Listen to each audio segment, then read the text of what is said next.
Сіз елдеріміздің достық қарым-қатынасын нығайтуға зор еңбек сіңірдіңіз. Мен мұны өте жоғары бағалаймын. Біз өзіңізді қырғыз елін жарқын болашаққа бастап келе жатқан парасатты, кемеңгер көш басшы деп білеміз. Қырғызстанның экономикасы өркендеп, инфрақұрылымы жаңарып, халықтың әл-ауқаты жақсарып келеді.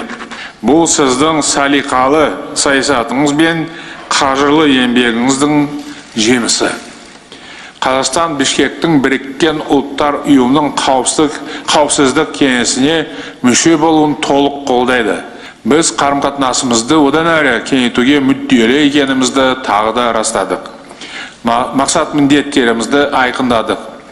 Екі бауырлас елдің арасында шешімін таппаған мәселе болмау керектігі туралы айттық. Ғасырлар бойы қалыптасқан мызғымас достық пен бауырластық байланысты бекемдей түсу, оны жаңа белеске көтеру екі елдің ортақ мақсаты.